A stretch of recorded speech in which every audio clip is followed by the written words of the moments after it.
मैं पुनः निवेदन करूं, अगर उनके कोई भक्त हैं तो आप समझिए बात को कर रहे हैं। हम ये कह रहे हैं कि व्यासपीठ पर बैठकर अगर हम गलत बोलते हैं कि 30,000 लोगों को हम बैठ कर भोजन कराते, 30,000 लोगों को भोजन कराते हैं, तो हम लोग 60 घंटे नहीं कर सकते? बिल्कुल कर सकते हैं क्या बाबू जी? फिर 30 घंटे चाहिए दिन में, क्यों सारा सोचिए? तो क्या पॉसिबल हो पाएगा? हमें वो बोलना है जो संभव हो पाता है।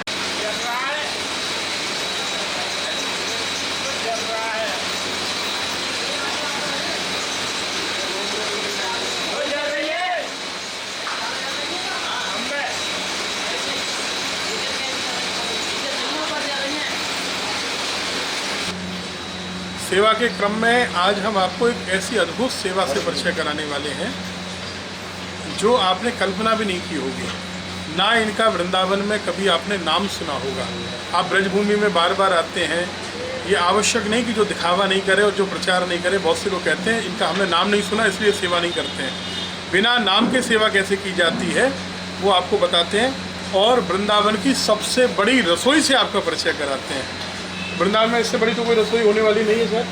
अगर अक्षय पात्र की बात करें तो अक्षय पात्र बहुत बड़ी रसोई है, वो ब्रज के क्षेत्र में स्कूलों में जा रहे हैं, लेकिन एक घर घर तक पहुंचाना, जन जन तक पहुंचाना, जिसको आवश्यकता है वहां तक पहुंचाना, ये सबसे बड़ी रसोई है वृंदावन की। हमारे साथ हम लोग इस समय खड़े हुए हैं सेठ मुरलीधर मानसिंह का सेवा सदन में, और आदरणीय श्री महावीर प्रसाद मानसिंह का जी, जिनसे आप सब परिचित हैं। वृंदावन कुंभ की बैठक के समय जिन्होंने आपके ही श्री नरोत्तम नगर में जो विशालतम कैंप था उसमें 2,21,000 लोगों को प्रतिदिन बैठाकर भोजन कराया था, मातुश्री घेवरबाई मानसिंह का भोजन प्रसादी सेवा के अंतर्गत। आज सेवा सदन में हम लोग खड़े हुए हैं जहाँ से डेली 6 से 6,500 लोगों तक भोजन जाता है। ऐसी रसोई, परिचित हो जाइए। हम आपके साथ आपका परिचय कराते हैं। आदरणीय श्री राधेलाल जी गुप्ता जो इस सेवा के डायरेक्टर हैं, आदरणीय श्री विशाल भटनागर जी जीएम हैं, आदरणीय श्री सारस्वत जी व्यवस्था देख रहे हैं, श्री पवन जी चौधरी जो सब तक पहुंचाने की जिम्मेदारी और व्यवस्थाओं को देखने की जिम्मेदारी पवन जी की है, और हमारे साथ श्री विवेक जी हैं, दिल्ली से पधारे हुए हैं, आप सब लोग परिचित हैं। आदरणीय भाई साहब श्री बड़े दिनेश जी के सहायक के रूप में आप सब ने देखा है। श्री सुमित गौतम जी वृंदावन के तीर्थ पुरोहित हैं, युवा नेता हैं, आप सब जानते हैं। अब आपका रसोई से परिचय कराते हैं, तो बाबूजी से पूछते हैं कितनी लोगों तक बाबूजी पहुंचता है? तत्वाधान में एक अन्नपूर्णा योजना चलाई जा रही है, जिसके अंतर्गत मातोश्री घेवरबाई मानसिंगा जी की स्मृति में वृंदावन और गोवर्धन में 6,500 लोगों को यहाँ से खाना जाता है। सुबह 4 रिक्शा 9:30 बजे, जिसमें 300 का भोजन रख करके हम बेचते हैं, और फिर दूसरा बैच 11:30 बजे, तीसरा बैच 3:30 बजे, चौथा बैच 5:30 बजे। लगभग 6,500 लोगों का खाना यहाँ से बन के जाता है। हमारे पास जो मशीन है वो 5,000 रोटी 1 घंटे में बनाती है। गोवर्धन ऑटो से भेजते हैं। यहाँ के अलावा दूसरी योजना हमारी मक्सी उज्जैन के पास, वहाँ पर भी माता घेवरबाई मानसिंगा जी की स्मृति में 5,000 लोगों का भोजन वहाँ पड़ता है। तीसरी योजना हमारी नागपुर में चालू की है, माता कमला मानसिंगा जी की स्मृति में, श्रीमती माता कमला मानसिंगा जी की स्मृति में, वहाँ भी लगभग 2,000 लोगों को रोज़ाना भोजन बन करके जाता है। ये हमारा लक्ष्य सब जगह 15-16 हज़ार का लक्ष्य है कि जो हम इसको पूरा करें। जैसे बाबूजी ने बताया अभी 13,500 लोगों का भोजन लगभग रोज चल रहा है, ऐसा गिनती करनी चाहिए। और इसको नागपुर वाली जो रसोई है उसको बहुत जल्दी बाबूजी का लक्ष्य है 5,000 करना है, तो यही जो व्यवस्था है वो 16,500 हो जाएगी। इसके अलावा आवश्यकता के अनुसार साला सब्जी आदि 4 जगह और हैं जहाँ 500, 1000 जितने लोगों की आवश्यकता पड़ती है उतनी भोजन की व्यवस्था होती है, आज भी चल रही है। अगर आप गिनती करें तो आज भी 15,000 से ज़्यादा लोगों को छोटी छोटी जगहों को मिला लेंगे तो भोजन वितरित होता है। अब ये व्यवस्था अगर इस तरह देखेंगे तो 18,000 तक जल्दी पहुँच जाएगी। तो हम लोग क्या क्या बनाते हैं वो एक बार हमारे यहाँ रोटी, सब्जी, दाल, चावल और मिठाई, जहाँ पर 10-12 जगह हमारे सेंटर है, वहाँ पर हम बिठा करके खिलाते हैं। और जो हम रास्ते में बांटते हैं वो रोटी और सब्जी बांटते हैं। रोटी जो है डिस्पोजल चीला प्लेट के ऊपर रख करके, और कटोरा होता है उसके अंदर सब्जी रख करके देते हैं जो जहाँ बैठा होता है।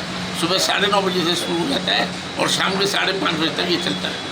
इसके अलावा आपने देखा होगा कि इनके रिक्शे, जो आप यहाँ बोर्ड देखेंगे, ये जो बोर्ड है, इसके रिक्शे आपको पूरे वृंदावन की परिक्रमा में दिखाई देंगे। गोवर्धन में परिक्रमा में पवन जी बताइए कहाँ कहाँ बढ़ता है ये गोवर्धन में? गोवर्धन में शायद मुझे जैसा बताया बढ़ता है, राधा कुंड पर बढ़ता है, और एक उधर में वो जगह का नाम बड़ा विचित्र है। आप समझ लीजिए वो टेका जहाँ है, हाँ। उसका नाम नहीं लिया जा सकता है। ब्रजवासियों का पवित्र नाम है। बैठने की जगह टेका कहते हैं उसको। आगे का शब्द नहीं बोल रहे हो। तो उस जगह सारस्वत जी मुस्कुरा रहे हैं। नाम तो आपको पता है ना? हाँ बिल्कुल पता है। तो उस जगह 3 जगह पे परिक्रमा में ऑटो खड़े हो जाते हैं। करीब 1,500 लोगों का भोजन वहाँ जाता है। तो विशाल जी आप बताएं, मीना जी GM है यहाँ के, बताएंगे। यहाँ पे जो भी सेवा की जाती है, ये बाबूजी ने जो प्रतिष्ठान बनाया है, इसमें जो भी हम लोग कमाते हैं सेवा के लिए ही कमाते हैं, उसको यहीं पे लगाया जाता है। तो बाबूजी का उद्देश्य ये है, तो हम लोग उनके उद्देश्य की पूर्ति में सब लोग यहाँ पे प्रयास कर रहे हैं। तो यहाँ से जो कमाई होती है उससे पूर्ति हो जाती है क्या? नहीं, इससे नहीं हो रहा है अभी। वही मेरा सोच थी, यही माइनस में ये भी माइनस में है। आप जानते हैं, और बाहर से बाबूजी जो कमाई करते हैं उसमें से पूरा पैसा यहाँ बेचते हैं और कई करोड़ रुपए साल के बेचते हैं, तब जाके सेवा हो पाती है। यहाँ सेवा सदन जो है, इसमें भी जो कमाई होती है उसका पूरा पैसा जाता है, स्वयं माइनस में है अभी जैसा बताया। लेकिन फिर भी बाबूजी वहाँ से बेचते हैं। एक बार आप रसोई दिखा पाएंगे हमको, सब्जी आदि? पवन जी जरा दिखाओ। वो छीलते हुए ये क्या हो रहा है? ये यहाँ पे सब्जी रखी हुई है अपनी। हाँ, यहाँ पे ये सब्जी कटिंग का कार्य चल रहा है। कटिंग नहीं कहते हैं इसको, ब्रज में अमनिया कहते हैं। अमनिया करना, हाँ, हलवाई लोग अमनिया कर रहे हैं। अमनिया कर रहे हैं, हाँ। अब आप आगे आइए। पवन जी आपको दिखा के लाएंगे, देखिए आइए। और आगे करो।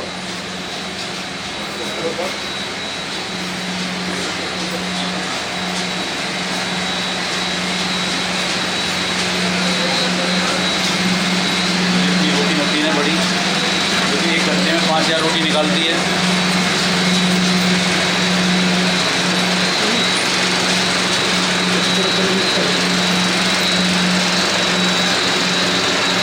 ये अपनी आटा गूंथने की मशीन है। ये चावल है अपने, चावल की क्वालिटी भी अगर आप देखेंगे तो क्वालिटी बेकार नहीं है। हम और आप भोजन कर सकते हैं, इतने बढ़िया चावल हैं। जी। और ये आटा गूंथने की मशीन है।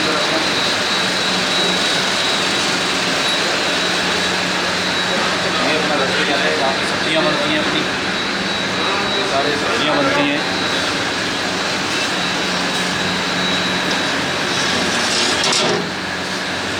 सरस्वत जी से पूछते हैं, आप कभी चखते हैं कि नहीं सरस्वत जी इसका?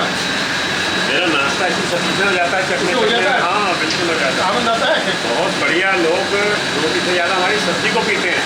मसाले हम लोग दिल्ली से मंगाते हैं, यहाँ के वृंदावन से मसाले नहीं लेते, ओरिजिनल मसाले हम लोग मंगाते हैं। ऐसा तो नहीं है कि ये कोई हम लोग नहीं खा सकें, ऐसा प्रसाद? नहीं, बिल्कुल खा सकते हैं। गरम मसाला भी हम लोग यहाँ मंगाते हैं साबुत, उसको भूनते हैं, फिर कुटवाते हैं, उसके बाद पिसवा के हम इसमें इस्तेमाल करते हैं। सामान बढ़िया बनाते हैं जो हम भी खा सकें। ये जितने भी हॉट केसेस हैं, हॉट केसेस भी हैं, अलग बर्तन हैं, इन सब में भर के ये यहाँ से जाती है। इसमें अपनी रोटियाँ सब्जियाँ गरम रहती है। ये हॉट पीस है।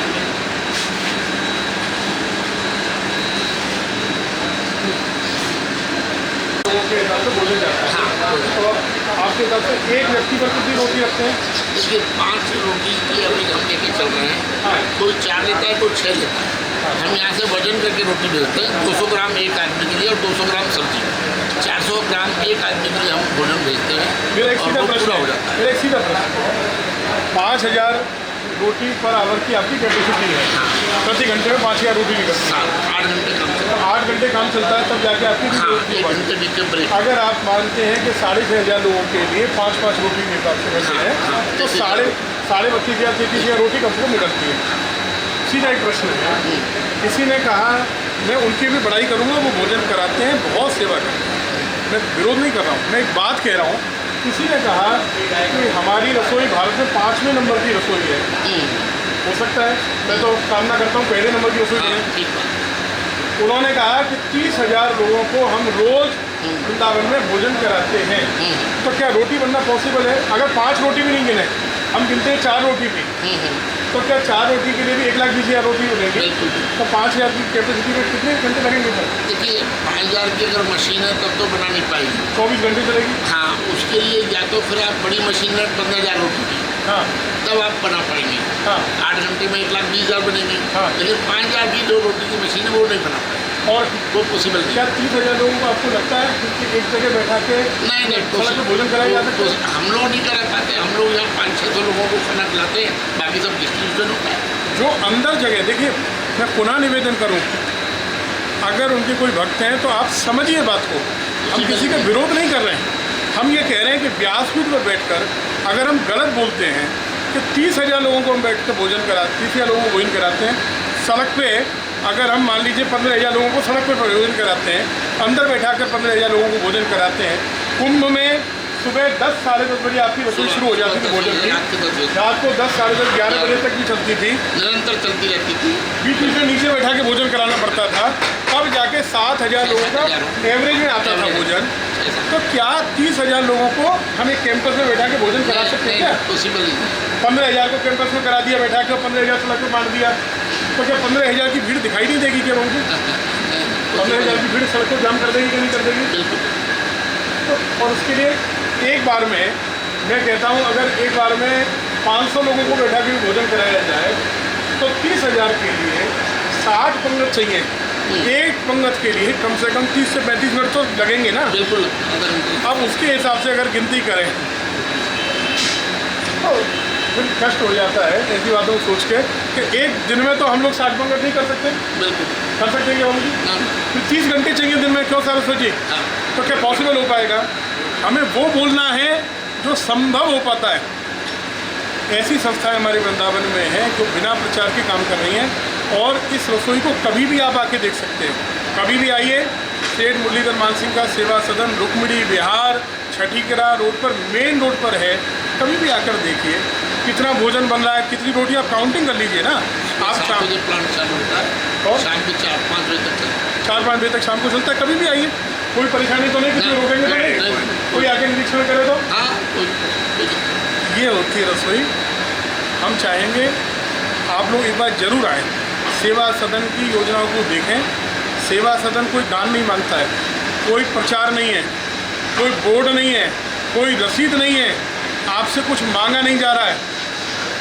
इनके सेंटर्स अलग अलग जगह चलते हैं। वृंदावन में कहाँ का चल रहा है लोग? हमारे 10-12 जगह सेंटर चलते हैं, जैसे आत्माराम, ये चैतन्य कुटी है, ये कीर्ति दीदी के नाम ही चलता है, आत्माराम आश्रम में है, कात्यायनी मंदिर में है, फोगला आश्रम में चलता है, और ये गौतम ऋषि आश्रम, पंकज स्कूल, गुरुकुल, इस जगह हमारे इस तरह काफ़ी सेंटर चलते हैं जहाँ पर बिठा करके दाल चावल रोटी सब्जी और मिठाई दी जाती है। और रास्ते में रोटी और सब्जी ही हम दे पाते हैं, क्योंकि 5 चीज़ देना संभव नहीं है। परिक्रमा में पूरे दिन चलते हैं, परिक्रमा में भी आपके 5-6 जगह सेंटर्स हैं, और बाबूजी ने कभी कोई विरोध नहीं किया कि कोई आए, अगर अपने सेंटर शुरू करना चाहे, निष्काम भाव से सेवा करना चाहे तो सारी व्यवस्था करते हैं।